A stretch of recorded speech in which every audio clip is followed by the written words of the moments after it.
Bonjour à toutes et à tous, bienvenue dans cette nouvelle émission de Vert. Vert, si vous ne le savez pas encore, c'est un média qui raconte toute l'actualité de l'écologie en 7 minutes de lecture, chaque jour dans votre boîte mail. Rendez-vous sur vert.eco pour vous inscrire librement. Notre invitée est à l'origine ni plus ni moins de l'un des plus grands mouvements sociaux de ces dernières décennies en France. Aujourd'hui, par ses combats, elle essaye de réconcilier l'écologie et le social. Nous sommes ravis de nous mettre au vert avec Priscilla Ludowski. Priscilla Ludowski, bonjour. Bonjour. Je vais faire un bref retour en arrière. En mai 2018, vous avez lancé une pétition qui demandait la baisse du prix de l'essence qui avait augmenté à la suite de l'accroissement de la taxe sur les produits pétroliers ou la taxe carbone. Pendant l'été 2018, il ne se passe pas grand-chose, jusqu'à ce qu'en septembre, le Parisien vous consacre un article et relaye cette pétition. Pétition qui a ensuite explosé. Elle a atteint aujourd'hui, je crois, 1,3 million de signatures. Et elle a donné naissance au mouvement des Gilets jaunes, qui, le 17 novembre, a connu son acte 1, donc son premier samedi de manifestation sur les ronds-points. 2 ans après le lancement de ce mouvement, qu'en reste-t-il ? Il s'est passé beaucoup de choses depuis.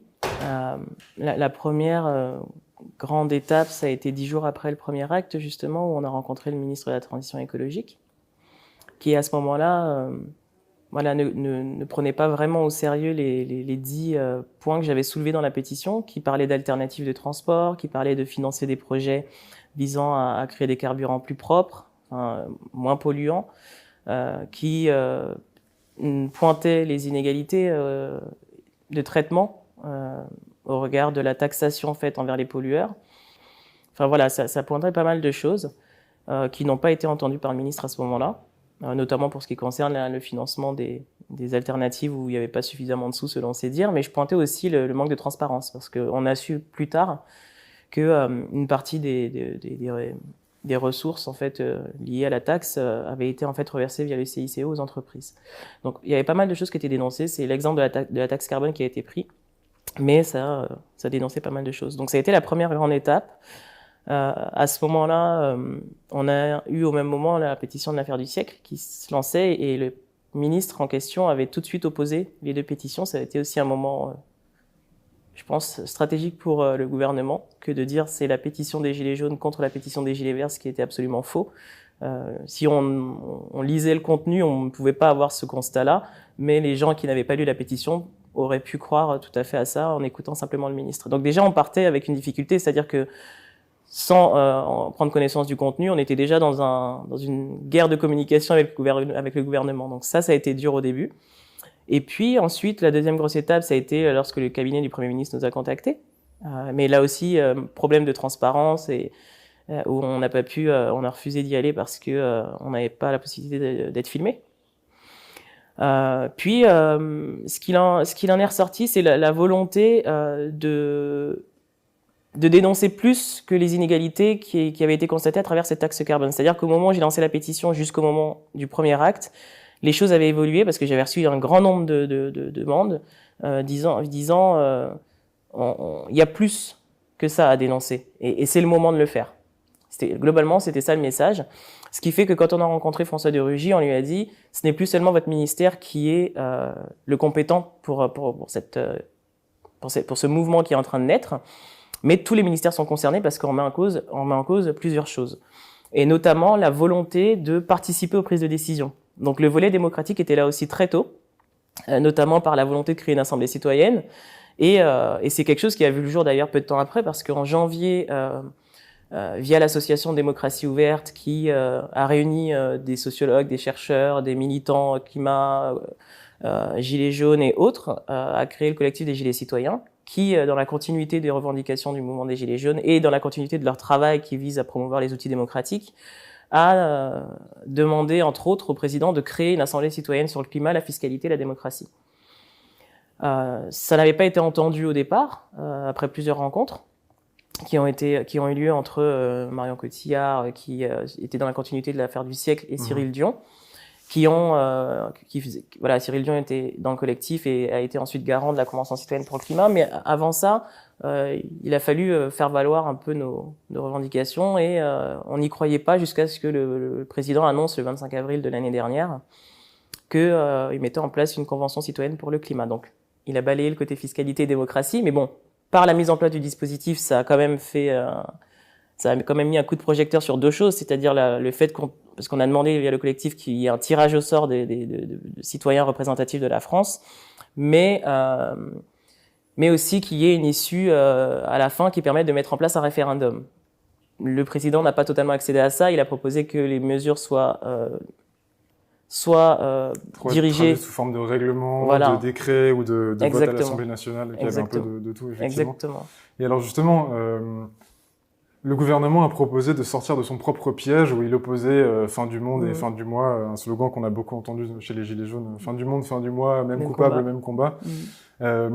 L'idée de la Convention citoyenne pour le climat, c'était justement de proposer des mesures qui devaient permettre de réduire les émissions de gaz à effet de serre dans un esprit de justice sociale. Donc il y a cette curiosité démocratique, un peu une innovation qui a été mise sur place effectivement au printemps 2019. Vous avez sûrement suivi les travaux de cette convention et qu'est-ce que vous en avez pensé et qu'est-ce qu'il en ressort aussi? J'ai trouvé que c'était intéressant de voir l'évolution de la prise de conscience et aussi le fait de plus douter de soi. Parce que j'avais été au départ observer au CESE le début des travaux et au Conseil économique, social et environnemental, je précise. Ouais. Et à ce moment-là, beaucoup disaient ça fait beaucoup d'informations à emmagasiner, on n'avait peut-être pas conscience de l'urgence à ce point-là, mais comment on va faire et qu'est-ce que nous, on pourra apporter n'étant pas experts du sujet. C'était beaucoup la question qui revenait. Et j'ai trouvé ça intéressant parce qu'aujourd'hui, quand on les entend, on sent quand même que voilà, il y a de la formation, il y a de l'information qui a été intégrée, il y a du débat qui se crée entre eux et en tout cas quand on les voit quand ils sont reçus dans des différents médias indépendants, on sent voilà qu'il y a une évolution dans la prise de conscience de la situation, quoi. Et alors il y a eu 150 propositions qui ont été faites par cette convention, je crois en juin dernier. Finalement, est-ce que ces propositions ont été vraiment traduites sous forme de décret, de règlement ou de loi, ou est-ce que c'était une nouvelle manière pour Emmanuel Macron de gagner du temps et de pas vraiment prendre des mesures fortes pour le climat et pour la justice sociale? Là où on avait beaucoup, nous aussi, de craintes, et pas seulement le collectif, c'est comment on fait pour que le président tienne ses engagements. Parce que voilà, c'est qu'une parole, même si c'est celle du président, on se dit qu'elle sera pas forcément tenue, et ça a été le cas puisqu'il avait dit que les mesures passeraient sans filtre. C'est beaucoup le terme qui est revenu et qu'on reprend souvent pour rappeler les engagements du président. Et en l'occurrence, dès le départ, lorsque les mesures ont été annoncées, donc il y a 149 mesures qui ont été annoncées et le président en a rejeté plusieurs. Et donc à partir de là, tout de suite, on se dit mince, il y a déjà quelque chose qui va pas dès le départ. Ensuite, il y a un projet de loi qui va pas tarder à être examiné, qui est censé reprendre une majorité des mesures en question. Donc là aussi, je pense que le Parlement est attendu au tournant. Et le président a quand même retenu l'idée du référendum qui devrait avoir lieu l'année prochaine, mais pas spécifiquement sur les thématiques qui avaient été proposées au départ. Donc voilà, il y a un peu de compromis, mais on n'y est pas encore, quoi. D'où le courrier que le collectif, parce que faut savoir que justement dans cette volonté de promouvoir ces travaux et de pousser à ce que le président s'engage davantage et réaffirme plutôt son engagement. Il y a un courrier que les 150 ont fait puisqu'ils se sont constitués en association pour dire au président on aimerait que vous réaffirmiez votre engagement. Ils ont fait une demande formelle par courrier. Donc on sent voilà qu'il y a cette crainte quand même qu'il n'y ait pas de respect de la promesse, quoi. Oui, et puis il y a une pétition qui a été lancée également par Cyril Dion et par certains des 150 pour demander à Emmanuel Macron de tenir ses engagements là-dessus. Exactement. Parmi ces 150, en réalité 149 propositions, il y a un petit peu à boire et à manger, mais globalement, il y a beaucoup des propositions qui sont celles qui sont faites par les climatologues et des éminents chercheurs depuis des années, en fait. Quelles sont, selon vous, les propositions qui sont les plus fortes en matière de justice à la fois sociale et environnementale? Celle qui fait un bon mix des deux, je dirais, c'est celle de la reconnaissance de l'écocide, puisque profondément les gens dans l'entourage qu'on peut avoir, familial, amical, professionnel, on se rend compte que les gens ont conscience que certains crimes environnementaux sont causés par des sociétés qui ne sont pas sanctionnées pour ça, quand bien même elles auraient soi-disant des obligations avec le RSE ou quoi, de respecter la responsabilité sociale et environnementale des entreprises.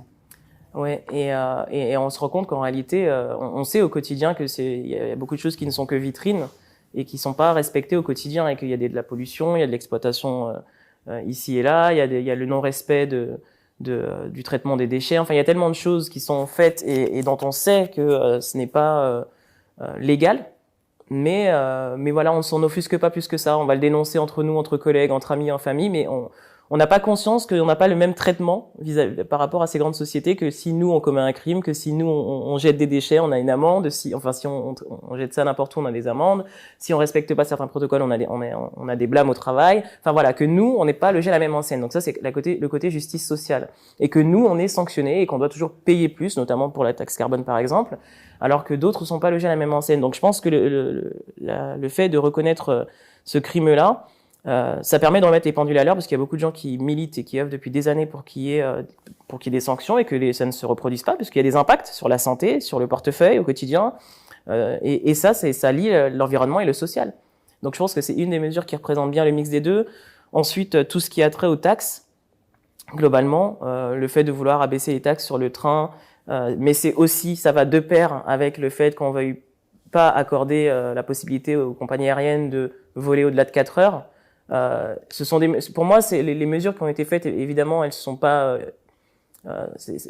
des nouvelles mesures dont on n'avait jamais entendu parler avant, mais en tout cas, je pense qu'ils ont essayé au mieux de proposer un projet, un plan. Je pense pas qu'on puisse prendre une mesure indépendamment de l'autre. Donc, quand on voit la baisse des taxes sur le train, ça va avec cette mesure qui dit qu'on veut pas qu'ils volent au-delà de 4 heures. Enfin, il y a beaucoup de choses qui vont de pair. Qu'on doit interdire les trajets en avion en France qui sont réalisables en moins de 4 heures de train, ouais. Porte à porte. C'est ça. Et ce sont des mesures qui vont les unes avec les autres finalement. Alors, les prendre comme ça individuellement, ça a pas vraiment de sens. Mais bon, voilà, je pense que dans l'ensemble, dans le peu de temps, avec la supposée non-expertise qu'on pense qu'ils ont, c'est difficile de dire. C'est difficile à dire en fait. Je pense que d'ailleurs, ils ont réclamé plus de temps. Ça, c'est important de le noter aussi. C'est-à-dire que si à l'avenir on doit reproduire l'exercice, il y a un certain nombre de choses à prendre en compte à ce niveau-là.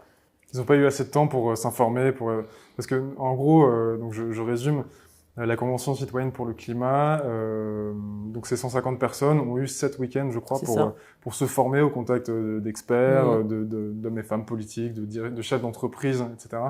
Et donc c'est au bout de ces 7 week-ends qu'ils ont dû formuler un corpus de propositions qui est celui-là. Et alors vous avez identifié comme problématique majeure la notion d'écocide. Donc l'écocide, c'est un crime perpétré contre l'environnement. Et précisément, le gouvernement a expliqué avoir répondu à cette demande de la Convention citoyenne pour le climat en mettant en place non pas un crime, mais un délit d'écocide. Ça s'est passé la semaine dernière. Les ministres de la Justice et de l'Écologie ont annoncé qu'ils mettaient en place ce délit d'écocide. Est-ce que selon vous, il est satisfaisant, et est-ce que ça répond au problème qui est celui de sanctionner à l'échelle nationale, mais également internationale, les crimes environnementaux ? Alors, Marie Toussaint, qui a sorti une tribune juste quand il y a eu cette annonce-là, elle a relevé pas mal de choses que je trouve intéressantes à dénoncer aussi. C'est-à-dire qu'on sait très bien, que ce soit dans le cadre de l'environnement ou autre, qu'un délit et un crime n'est pas sanctionné de la même manière déjà. Et vous mentionnez l'international, c'est intéressant parce qu'effectivement, il est aussi dit que si le crime est commis en dehors du territoire, mais par une société française, mais que ce serait pas jugé, que ce serait pas pris en compte, ce qui n'a aucun sens, parce qu'on dit qu'on a un accord sur le climat dont Paris est à la tête de l'organisation, et qu'elle a volonté de réduire ses émissions de gaz à effet de serre et de participer à la transition écologique, mais d'entraîner dans cette dynamique les pays du monde, dont les plus pollueurs. Donc quel sens ça a de ne pas sanctionner les sociétés françaises qui iraient polluer en dehors du territoire? Donc c'est un peu comme ce que je dénonçais avec la taxe carbone et le fait que même si on propose des voitures électriques, on a aussi la problématique de la chaîne de production des batteries, qui, elles, vont polluer ailleurs et sont en plus fabriquées dans des conditions pas du tout éthique. Donc du coup, c'est un petit peu délocaliser la pollution et dire on s'en fiche, c'est pas sur le territoire. Donc c'est pas très cohérent comme vision globale de la chose, c'est même hypocrite. Alors justement, vous parliez de Marie Toussaint. Vous avez coécrit cet ouvrage avec elle. Donc Marie Toussaint, elle est juriste. C'est la créatrice de l'ONG Notre Affaire à tous, donc qui est à l'origine de la pétition L'Affaire du siècle, dont on reparlera peut-être tout à l'heure. Ce livre consiste en un tour de France, et pas simplement hexagonal, mais de la France au sens large, des violences environnementales. Donc c'est vraiment la question de l'écocide est un peu au cœur de cet ouvrage. Et il y a un exemple qui est plus important que les autres. Alors c'est-à-dire qu'on se rend successivement en Alsace, dans l'Aude, dans le Nord-Pas-de-Calais, où on parle des pollutions des mines d'or, de la montée des eaux et de tout un tas de crimes, de violences environnementales. Et celle qui est vraiment centrale dans ce livre, c'est la pollution au chlordécone dans les Antilles françaises. Donc je résume un peu pour celles et ceux qui ne connaîtraient pas cette affaire. Le chlordécone est un insecticide qui a été massivement utilisé à partir des années 70 jusque dans les années 90 en Martinique et en Guadeloupe pour lutter contre le charançon de la banane. Donc il a été pulvérisé massivement dans les monocultures de bananes par des grandes entreprises françaises notamment. L'État français en connaissait la dangerosité depuis longtemps, elle avait été documentée depuis les années 70 et pourtant a choisi de continuer à autoriser ce pesticide jusqu'en 93 et je crois qu'on est à peu près le dernier pays du monde à avoir autorisé ça. Résultat, des générations entières de Martiniquais et de Guadeloupéens ont développé des cancers de la prostate à des taux inconnus dans le reste du monde. Pourquoi est-ce que vous avez... Quel était l'objectif derrière ce livre et qu'est-ce que vous avez voulu raconter au-delà des exemples de violence environnementale? Ça a été déjà de démonter un peu ce message, de vouloir opposer justement déjà les deux pétitions, puis ensuite les deux messages portés par les pétitions. Pardon, je peux peut-être juste préciser. Donc la pétition dont vous parlez depuis tout à l'heure et que j'ai pas expliqué, c'est l'affaire du siècle. Ouais. Donc cette pétition qui a été lancée par Notre Affaire à tous et 3 autres ONG, qui a recueilli, c'est la seule pétition qui a reçu plus de signatures que la vôtre finalement, 2 millions et quelques, et qui réclamait d'urgence une action de l'État pour réduire les émissions de gaz à effet de serre.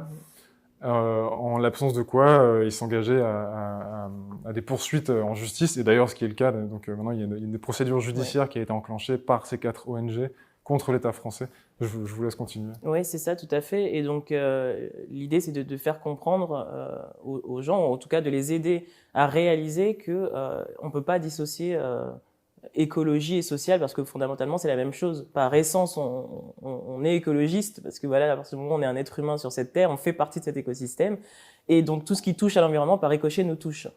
Et c'est un cercle. Et en fait, vouloir dissocier ça depuis des années, c'est un peu le discours même de certaines ONG qu'elles n'ont pas eu jusqu'à aujourd'hui. Aujourd'hui, on entend beaucoup parler de justice sociale, de dimension sociale dans les différents rapports qui sortent et les études, mais c'était pas forcément le cas avant. C'était pas un discours qu'on entendait et de fait, pour les populations les moins aisées en tout cas, on associe l'écologie à une pastille verte sur un paquet de gâteaux, quoi. Enfin, c'est ridicule, je caricature, mais c'est ça qui est dommage et c'est ça qu'on veut montrer que non, en fait, on est tous concernés et en plus, lorsqu'il y a un méfait, on est les premiers impactés.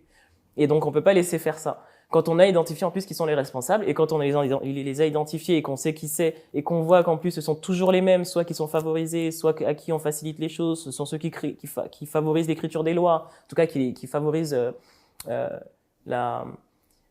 qui font en sorte que les lois qui sont écrites leur soient favorables surtout, c'est plutôt ça. Les industriels, les lobbies. Exactement. Et quand on sait ça et qu'on raconte ces luttes, parce que l'idée c'est aussi de montrer que c'est pas facile et que quand on défend le fait qu'il faille reconnaître les crimes environnementaux, c'est aussi dire regardez les gens qui se battent partout en France, ils luttent depuis des années, ils montent des collectifs, ils ont des avocats, ils ont toutes les preuves possibles et imaginables, même certains d'entre eux ont remporté des procès et malgré tout, les responsables ne sont pas punis. Et donc c'est une invitation aussi à se connecter. Puisqu'on a ensuite voulu faire en sorte qu'ils puissent se rencontrer. On leur a donné la parole, c'était surtout ça aussi, raconter leur lutte, mais leur donner la parole. Donc on avait organisé des webinaires pendant le premier confinement, pour justement leur donner la parole et qu'ils puissent, ils et elles, expliquer leur lutte. Et ça donne en fait quand même aussi des outils. aux personnes qui sont aussi concernées. On peut très bien imaginer que la personne qui raconte sa lutte dans l'Aude puisse avoir un écho sur une personne qui vit dans le Nord et qui serait confrontée exactement à la même chose, et qui, en plus, on avait créé une adresse email, etc., pour que les gens, s'ils avaient besoin de rentrer en contact avec un autre militant, qu'ils puissent le faire. Donc voilà, il y a une volonté de déconstruire ce message, de vouloir dissocier social et écologie, il y a une volonté de connecter les gens et une volonté de démontrer que tout le monde est concerné. Alors connectons-nous, quand on parle d'écologie en France, on parle souvent de la France hexagonale et on s'arrête au contour de l'hexagone. Vous avez des origines, vos parents sont originaires de Martinique, et puis vous êtes né, vous avez grandi en France métropolitaine, dans la région parisienne. En Martinique, quelles sont les conséquences déjà observables de la crise climatique, et est-ce que c'est un sujet majeur dans le débat ? Ce qui bouleverse en ce moment les deux départements, mais même pas que les deux départements, la Guyane c'est encore autre chose, et la Réunion encore autre chose d'ailleurs, c'est d'abord l'autonomie, ou alors le manque de dépendance, alors qu'il y a de quoi faire pour être autonome. Donc je pense que déjà la dimension écologique, elle est déjà beaucoup basée sur l'autonomie et l'autosuffisance, qui est pas meurtrie, mais qui est violentée justement par ces crimes. Puisque là, si on prend l'exemple du chlordécone, ça a mis un sacré coup à ce qu'on appelle les circuits informels d'alimentation. C'est-à-dire qu'énormément de gens ont leur propre terrain, leur propre jardin, qu'aujourd'hui on leur demande de plus toucher parce que les terres sont empoisonnées. Donc c'est sûr qu'à ce niveau-là, ça pose un problème. On a le problème des sargasses aussi, qui sont complètement toxiques, mais on a quand même là où aux États-Unis ils ont le problème du côté de Miami, mais où ils sont aidés, subventionnés et accompagnés, et on voit bien que sur la côte américaine, la côte Est, ils n'ont pas ce problème, hein, sur la plage, tout va très bien. Là où aux Antilles, les sargasses s'amassent, détruisent les habitations qui sont en côte, poussent les gens à déménager, rendent malades aussi, et touchent aussi beaucoup les enfants. On touche à l'économie, puisque les petites entreprises qui sont en côte ferment à cause de ça. Et en l'occurrence, ça touche à l'économie dans le sens aussi où les villes qui sont touchées, du coup, ne sont plus un attrait pour les gens qui cherchent un logement ou qui cherchent à acheter. Et le gouvernement refuse, alors qu'on sait que c'est la conséquence aussi des allées et venues des bateaux de croisière ou des choses comme ça, qui favorisent l'arrivée des sargasses. Et en l'occurrence, le gouvernement refuse, sous prétexte que ça ne fait pas partie des conditions qui permettraient de déclarer que c'est l'état de catastrophe naturelle. Ce qui n'a aucun sens. Quand on arrive dans un contexte où c'est provoqué comme ça par l'homme, c'est déjà un crime, mais en plus, pour permettre les indemnisations, pour permettre les subventions, pour permettre tout un tas de mécanismes qui se déclencheraient, on a besoin que ce soit déclaré en catastrophe naturelle, mais ils refusent ça. C'est un des exemples. Vous pouvez peut-être préciser ce que sont les sargasses pour... Ce sont des algues toxiques, mais qui, en l'occurrence, sont pas sur Terre pour rien. Donc quand même, elles sont quand même... On peut les exploiter. D'ailleurs, il y a des locaux, des entrepreneurs qui se sont saisis de la question en se disant on va détourner le problème, et en fait on va utiliser les sargasses, on va je sais pas quel est le terme scientifique pour dire qu'on va supprimer le poison qui est à l'intérieur. J'ai pas le vocabulaire. Mais en l'occurrence, ils se saisissent de la question et même fabriquent des objets avec. Donc pourquoi le gouvernement n'accompagne pas ces démarches-là en fait finalement? Est-ce que c'est une forme finalement de néocolonialisme ou des relents un peu racistes qui se traduisent par le non-respect de l'environnement de ces îles qui sont un peu lointaines, qui sont loin de Paris? Ben c'est sûr que c'est vécu comme tel, et on peut se poser la question déjà pour la simple bonne raison qu'on laisse une trop grande place à ces sociétés qui sont des sociétés issues des esclavagistes à l'époque, qui se comportent encore comme ça aujourd'hui, en ayant un monopole mais total, sans aucun regard du gouvernement français qui laisse faire. Et oui, il y a ce sentiment-là, et le sentiment, effectivement, de toute façon, avec le taux de pauvreté qui est assez important, le fait que ce soit toujours les mêmes, entre guillemets, qui soient délaissés et de plus en plus, oui, il y a ce sentiment que rien ne change, entre guillemets, que c'est juste une version 2.0 de ce qui se passait avant, quoi. Et alors, pour que les choses changent, donc je le redis, il y a votre pétition qui est peut-être la deuxième pétition la plus importante. Il y a celle de l'affaire du ciel qui est la pétition la plus signée en France. Est-ce que les pétitions aujourd'hui sont le mode d'action le plus efficace? Et sinon, quels moyens on utilise aujourd'hui pour se faire entendre d'un gouvernement qui fait la sourde oreille? Je ne sais pas si ce sont les pétitions qui sont les plus efficaces, mais je dirais que spontanément, c'est plus facile quand on veut revendiquer quelque chose et qu'on veut jauger son entourage et voir si les gens sont plutôt d'accord. Rédiger une pétition, c'est ce qui va plus vite. Il y en a des milliers de pétitions. Donc j'imagine que c'est aussi décourageant parce que quand vous lancez une pétition, les gens vous disent encore une pétition. Vous-même, vous en avez lancé plusieurs, il me semble. C'est ça, c'était pas la première. Ouais. Et même si globalement le sujet qui est abordé souvent parle aux gens, ils se disent mais ça ne va rien changer. Le CESE, les gens ne connaissaient pas. Le CESE s'est auto-saisi de la question lorsque le mouvement des Gilets jaunes a commencé et m'a auditionné. Mais j'avais déjà vu avant que le processus était assez long pour arriver au CESE. Celui de l'Assemblée nationale est aussi long. Il y a un premier palier de 100 000 et ensuite 500 000.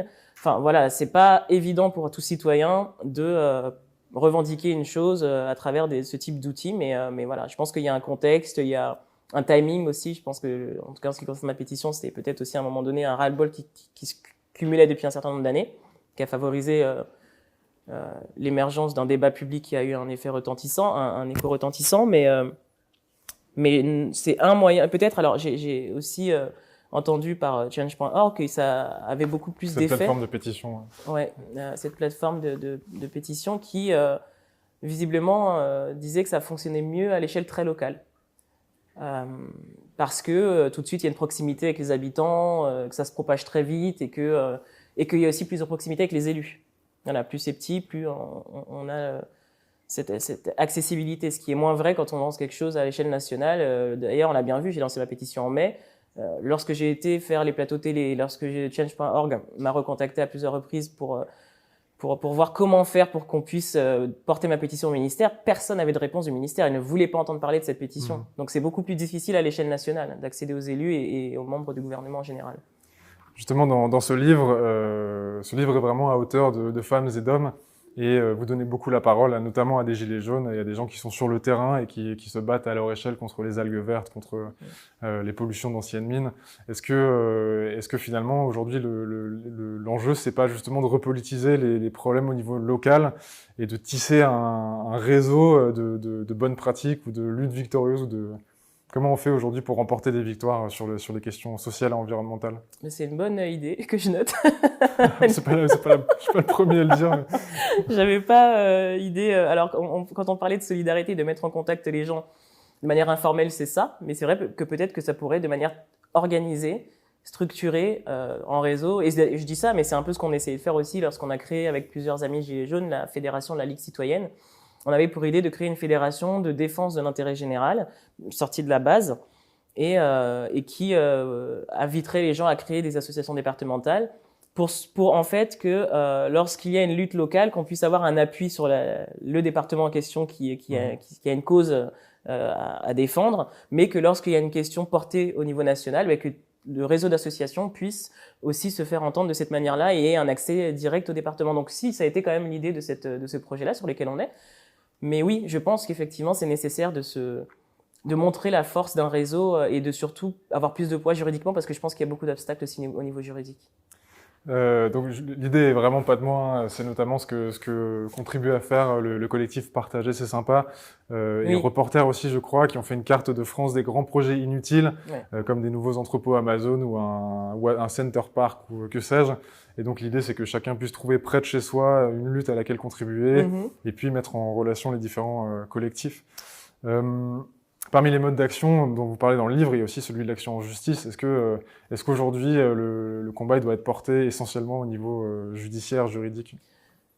Oui, je pense qu'il faut combiner les modes d'action, simplement parce que déjà tout le monde n'est pas à l'aise dans tous les modes d'action. Donc c'est important que les énergies qui sont disponibles et qui en plus sont vraiment volontaires, au-delà d'être disponibles, c'est beaucoup de demandes de participation à ce type d'action. Et certains qui seraient prêts à aller dans la rue sont pas forcément ceux qui auraient envie ou qui seraient plus à l'aise à rédiger un plaidoyer ou aller à la rencontre des élus. Et c'est vrai que faut diversifier les modes d'action, mais aussi trouver la bonne manière de raccrocher les wagons pour que ça ait du sens globalement. Et les actions en justice, oui, c'est important. C'est important, je pense, déjà pour qu'il y ait, même si ça fait pas jurisprudence parce qu'on aurait gagné, ça permet aussi de documenter quand même, de donner des billes aux autres militants qui ne sauraient pas par où commencer ou ne sauraient pas comment illustrer ce qui leur arrive parce que voilà, on sait pas par où commencer. Et surtout pour que si jamais du coup on gagne, que ça fasse jurisprudence pour le reste.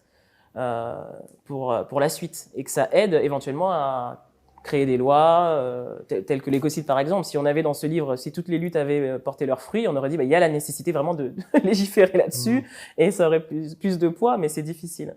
C'est difficile parce que on a l'exemple de plusieurs militants qui sont bien accompagnés, qui ont des avocats et qui ont tout ce qu'il faut, mais qui malgré tout se heurtent à un mur, quoi. Donc on peut se poser la question aussi de la séparation des pouvoirs et la séparation des et les influences qu'il peut y avoir entre les lobbies, la justice et même certains élus, quoi. Enfin, il y a vraiment. Il vaut mieux compter sur le pouvoir judiciaire que sur le pouvoir exécutif ou législatif qui sont un peu verrouillés, quoi. Le pouvoir exécutif est complètement verrouillé. Le pouvoir législatif, on n'a pas l'impression que. Alors, on a l'impression qu'ils se portent, ils sont très. On pourrait croire qu'ils sont à cheval sur les lois parce que justement, comme la loi n'existe pas, on ne peut pas vous aider. Mais c'est pas tellement. Quand il y a injustice, il y a injustice, quoi. Je veux dire, au bout d'un moment, on fait jurisprudence et on dit oui, ce n'est pas normal. Et d'ailleurs, on voit de plus en plus que ça se fait, notamment avec les actions d'ANV COP21 là, qui décrochent des portraits d'Emmanuel Macron. Où on voit que petit à petit, au niveau des procès qui se font même en appel, ils sont pas condamnés parce qu'ils ont défendu en procès comme quoi ils ont agi en utilisant la désobéissance civile pour alerter le gouvernement et que ça fait écho avec l'action en justice qui est en cours avec l'affaire du siècle et les autres ONG. Et du coup, tout ça a du sens et ça a permis qu'ils soient pas condamnés, etc. Mais c'est pas facile. Il a quand même fallu qu'ils enfreignent la loi, qu'ils se défendent, qu'ils expliquent pourquoi ils ont fait ce qu'ils ont fait, et c'est pas évident parce que c'est quand même se mettre en risque personnellement. Et on ne devrait pas avoir à se mettre en risque pour dénoncer quelque chose qui est illégal ou qui n'est pas qui touche les gens et qui ont un mauvais impact, quoi. Effectivement, il y a eu un premier jugement à Lyon où des militants ont été relaxés pour avoir décroché le portrait d'Emmanuel Macron d'une mairie d'arrondissement. Et aujourd'hui même, aujourd'hui où on tourne cet entretien, le tribunal correctionnel de Strasbourg a rendu une décision dans ce sens-là. Vous parlez des différentes modalités d'action. Il y en a une que vous avez plutôt condamnée au début du mouvement des Gilets jaunes, c'est la violence. Il me semble que vous avez fait partie au début de celles et ceux qui appelaient plutôt au calme et qui encourageaient en tout cas pas à la violence. Et récemment, vous avez déclaré aux Parisiens « Rien ne se fait de manière pacifique. Je ne suis pas pour la violence, mais le gouvernement donne raison aux violents. La seule fois où Emmanuel Macron a cédé, c'est lorsque les gens ont tout cassé. À l'inverse, les personnes éborgnées dans les manifestations n'étaient pas dans une posture d'attaque. Je n'en veux pas à ceux qui pensent que la violence apporte des résultats. » Est-ce qu'aujourd'hui, vous considérez que face à la surdité d'un pouvoir qui n'a jamais écouté la rue, en tout cas depuis 2017, est-ce que cette violence, c'est un des modes d'action légitimes ? Je ne sais pas si on peut parler de légitimité parce que ça demanderait de creuser la question même au niveau sociologique et psychologique parce que il y a plusieurs choses. Il y a des gens qui sont absolument convaincus que c'est comme ça qu'il faut faire et point barre. Il y a rien d'autre derrière ça. Puis il y a des gens qui sont qui ont modifié leur mode d'action, soit parce qu'ils étaient déçus et qu'ils étaient à un stade où ils considéraient que finalement il n'arrive à rien, donc ils se mettent à ce mode d'action-là. D'autres qui disent très clairement dès le début, écoutez, moi j'ai fait mai 68, c'est comme ça que ça marche. Enfin voilà, j'ai eu vraiment des gens de cette génération-là qui m'ont clairement fait comprendre qu'on n'en avait rien compris en tant que jeunes. Et puis il y en a d'autres qui clairement disent j'ai rien à perdre. J'arrive pas à joindre les deux bouts, j'ai rien à perdre. Donc en fait, je pense que quand on est président de la République, quand on est on est ministre, quand on est quand on a comme ça des personnes qui expriment différentes choses, finalement, on se doit de les analyser. On ne demande pas forcément à ce que ce soit parce que j'entends beaucoup de gens qui m'ont posé la question, même en plateau, est-ce que vous cautionnez, mais moi j'ai ni à cautionner ni à ne pas cautionner, mais j'ai à cœur de comprendre par contre, parce que comment on peut arriver à un moment donné à se dire je vais balancer des pavés, comment au bout d'un moment on peut se dire, parce que j'ai vu des gens faire ça qui étaient de la génération de mes parents quand même. Enfin, j'imagine pas ma mère faire ça, quoi. Le jour où ma mère fait ça, j'irai lui demander qu'est-ce qui se passe. Enfin, parle-moi, quoi. Donc, du coup, je pense qu'il faut aller plutôt dans une dynamique d'essayer de comprendre pourquoi les gens en arrivent là. Et effectivement, quand je dis aux Parisiens que le président leur donne raison, c'est clairement ça. Il y a eu des pétitions, il y a eu des actions en justice, il y a eu, enfin, personnellement, dans le mouvement des Gilets jaunes, après la pétition, on a commencé par un sondage pour valider ce que les gens avaient demandé. Donc, il y a quand même eu 45 000 personnes qui ont participé. Ensuite, on les a transmises à François de Rugy qui n'a absolument pas considéré le résultat de ce sondage. Puis ensuite, on a eu un deuxième sondage qu'on a voulu faire en centralisant ces revendications. Il y a eu plus de 64 000 votes. Puis il y a eu la plateforme du vrai débat qui a été lancée, qui faisait concurrence à celle du grand débat du président. Celle-ci a réuni 1 million de votes sur 25 000 propositions. Donc on se dit, donc en fait, nous, avec toutes les démarches qu'on faisait, les gens venaient nous voir en disant, mais vous n'avez pas compris que ça marche pas. Donc du coup, qu'est-ce qu'on a à leur répondre en fait à ces gens-là? Moi, je suis curieux. S'ils veulent pas que les gens cassent, allez leur demander qu'est-ce que nous on peut leur répondre, puisqu'on essaie tout et qu'on n'y arrive pas. Mais on va persévérer. Mais je veux dire, au bout d'un moment, on n'a pas de réponse à leur apporter à ces personnes. Et effectivement, le président n'a réagi qu'à ce moment précis où l'Arc de Triomphe était saccagé et où il y a que ce moment-là qu'il s'est levé, qu'il a proposé des mesures. Donc ça les a confortés dans l'idée que c'est comme ça que ça marche. C'est le message que le gouvernement envoie. Il y a un de vos premiers compagnons de route avec lequel vous avez pris, je crois, vos distances, Éric Drouet, qui vient justement d'annoncer sa candidature à l'élection présidentielle de 2022. Est-ce que c'est une voie qui vous paraît pourrait fonctionner? Moi, je suis. Est-ce que ça pourrait fonctionner? Je sais pas. Curieuse de savoir si ça fonctionnerait. Je sais que les gens en sont assez fatigués d'avoir toujours des élites, toujours les mêmes personnes, les mêmes profils qui se dirigent vers les présidentielles sans. Pardon, ma sous-question, c'est est-ce que c'est pertinent de se présenter aux élections avec une étiquette gilet jaune? J'ai envie de dire pourquoi pas. Pourquoi pas je sais pas si c'est Éric le meilleur candidat, mais avec l'étiquette entre guillemets gilet jaune, en tout cas ça parle aux gens qui votent plus. Sachant que c'est ceux-là que personne n'écoute, peut-être que si quelqu'un qui avait l'étiquette gilet jaune se présenterait, est-ce que ça ferait plus, ça donnerait plus envie aux gens qui ne votent plus, qui n'ont plus confiance, qui sont sortis dans la rue pendant 2 ans, presque. Peut-être que ça leur parlerait. Je suis curieuse de voir justement est-ce que ça changerait quelque chose. Après peut-être que ça dépend aussi de la personne, mais ça, en tout cas, je sais les gens qui ne votent plus, et dont je fais partie ou je vote blanc, ne se reconnaissent pas dans ce qui existe aujourd'hui, donc peut-être. Mais il y a eu une tentative aux dernières élections européennes qui a à peu près rien donné. En fait, il y a eu 2 listes, je crois, qui se réclamaient des gilets jaunes et qui ont fait des scores vraiment minimes. Oui, parce qu'il n'y a pas eu de mobilisation autour de ça. Il n'y a pas eu de campagne, il n'y a pas eu de pourquoi à ce moment-là. Enfin, et puis Francis Lalanne, quoi. Je veux dire, il n'était pas dans le mouvement spécialement au départ pour dire je lance un truc, je lance une campagne, j'organise. Enfin, il y a tout un truc avant une élection. Donc c'est vrai que ça faisait un peu bizarre. Ça tombait comme un cheveu sur la soupe, pardon. Et vous, justement, vous avez été approché par plusieurs partis politiques. Vous avez notamment expliqué que la France Insoumise vous faisait des appels du pied un peu trop lourdingues. Vous avez écrit sur Twitter récemment que votre souhait était de travailler dans une ONG, que vous avez adressé des dizaines et des dizaines de candidatures et qu'on n'a jamais répondu, et que peut-être finalement votre débouché à vous, votre rôle, c'était peut-être en politique. Est-ce que vous pouvez nous en dire un peu plus? Ouais, j'ai été assez étonné parce que j'ai travaillé avec des ONG sur des sujets spécifiques, enfin à très court terme pour des actions ponctuelles. Mais c'est vrai que après avoir envoyé des centaines de CV, j'ai eu aucun retour, alors que des retours négatifs, et avec des ONG où ça a été à plusieurs reprises, quoi. Donc oui, je me suis posé la question de qu'est-ce qui dérangeait. Mais du coup, là où beaucoup de personnes me disaient oui, mais bon, les ONG, on sait très bien qu'elles sont très politisées, qu'elles sont orientées, etc. Du coup, je n'étais pas dans ce discours-là et je commence à me poser la question de est-ce que c'est lié, est-ce que c'est pas lié, ou est-ce que c'est un problème juste de candidature. Enfin voilà. Quand c'est 2, 3 non-réponses ou rejets, ok. Quand c'en est 10, ok. Quand c'en est plus de 100, là, on commence peut-être à avoir une tendance. Donc ouais, c'est quoi, vous êtes trop coloré politiquement ou, je sais pas. Est-ce que c'est oui avoir une position politique de m'avoir dans la structure? Certainement que certains le pensent, mais j'ai jamais de réponse franche sur le rejet. Donc du coup, je pourrais pas dire exactement ce que ça signifie, quoi. Et donc aujourd'hui, vous n'excluez plus d'éventuellement vous présenter sous une étiquette partisane à une élection? En tout cas, c'est pas prévu. C'est pas moi. Je suis plutôt encore dans la contestation et dans la remise en question des choses. Et ce qui me trotte en tête, c'est plutôt de remettre en cause les élections présidentielles carrément, quoi. Donc je travaille à ça et je sais pas si je vais approfondir, mais je suis sérieusement en train de réfléchir à ça, voire plus que réfléchir. Mais si jamais je devais vraiment me lancer officiellement dans une structure, déjà ce serait pas dans une structure qui existe aujourd'hui. Et ce serait plutôt quelque chose qui tendrait à vraiment être quelque chose enfin, ce serait une transition, vraiment, avec des changements structurels proposés pour que, à l'avenir, on n'ait pas à manifester pendant 1 an, qu'à l'avenir, on n'ait pas à lutter pendant 40 ans pour faire valoir les impacts d'un crime. Enfin voilà, ce serait plutôt dans ce type de dynamique-là. Donc changer éventuellement de république pour moi, oui, tout le monde appelle ça la 6e République. Moi, j'appelle ça une mise à jour. Donc oui, moi, je crois clairement qu'il faut changer les choses et qu'il faut passer à une autre version. La 6e République, pour moi, ce que ça signifie, ça signifierait que les générations les plus jeunes générations futures, du coup, puissent avoir dans le calendrier des élections un instant T qui représente l'avant et l'après.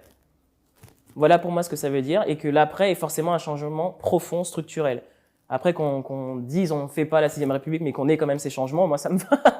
Voilà, je n'ai pas un absolu focus sur le fait qu'il fallait passer à la 6e, mais pour moi, il faut qu'il y ait de toute façon ce changement structurel. Et ça pourrait ressembler à quoi? Est-ce que ce serait une démocratie plus locale, plus directe? Ben, qu'on ait, par exemple, quand on parle de mettre en place le référendum d'initiative citoyenne, c'est quelque chose qui me parle. Quand on parle, moi, j'aimerais qu'on puisse reconnaître une bonne fois pour toutes ce vote blanc qui exprime quelque chose, l'abstention aussi qui soit comptabilisée, parce que ça exprime aussi quelque chose, et que si ces deux-là sont beaucoup trop élevés en termes de taux, ben que l'élection soit invalidée parce que ça ne représente pas le ou la candidate n'est pas représentatif ou représentative. Ça nécessite aussi qu'on puisse être plus à l'écoute des plus jeunes et qu'on impose moins qu'on nous impose moins de rentrer dans un moule. Donc ça suppose qu'on modifie tout le système éducatif qui est basé exclusivement pour nous emmener dans un sens et pas dans l'autre. Enfin voilà, il y a plusieurs choses, il y a plein de choses que j'imagine différemment. Et qu'il y ait des organes citoyens de contrôle pour qu'il y ait des garanties, pour que les politiques ne puissent ne puissent pas être élus s'ils ont un casier. Enfin voilà, il y a tout un tas de choses pour restaurer aussi la confiance, des mesures qui permettent de restaurer la confiance et d'avoir des garanties. Je pense que c'est nécessaire et d'avoir plus de transparence aussi pour le coup. Voilà, il y a tout un tas de choses à changer. Je pense qu'aussi il y a un gros sujet sur la police en général, mais pas spécifiquement le focus violence policière où il y a des choses à dire, mais aussi même la manière dont fonctionne la police, et le simple fait qu'elle soit rattachée au ministère dit beaucoup de choses. Moi, je considère qu'il faut que ce soit indépendant, parce que la police, peut-être aujourd'hui, on a l'impression qu'elle travaille beaucoup pour le gouvernement, ce qui n'est pas censé être le cas. La police, pour moi, est censée protéger la population et ne doit pas avoir d'organes comme l'IGPN ou l'IGGN pour la gendarmerie, qui n'est pas impartiale, quoi, en fait, qui n'est pas indépendante. Donc pour moi, il y a des gros changements à faire. Ouais. Eh bien, j'espère que vous viendrez nous présenter votre 6e ou 7e ou 8e République sur le plateau de verre. Mais merci beaucoup d'être venu nous parler. J'espère que vous avez pris autant de plaisir à regarder cet entretien que nous à le tourner. Vert, c'est un média indépendant qui ne vit que de ses lecteurs et de ses spectateurs. Pour nous soutenir, voir plus de vidéos et nous aider à continuer cette aventure, rendez-vous sur la cagnotte OKPAL de Vert, dont vous trouverez le lien dans la description. N'hésitez pas à vous abonner à notre chaîne sur YouTube, à nous suivre sur les différents réseaux sociaux pour ne manquer aucune de nos émissions. Je tiens à remercier tout particulièrement la base qui nous a accueillis aujourd'hui, vous l'avez compris.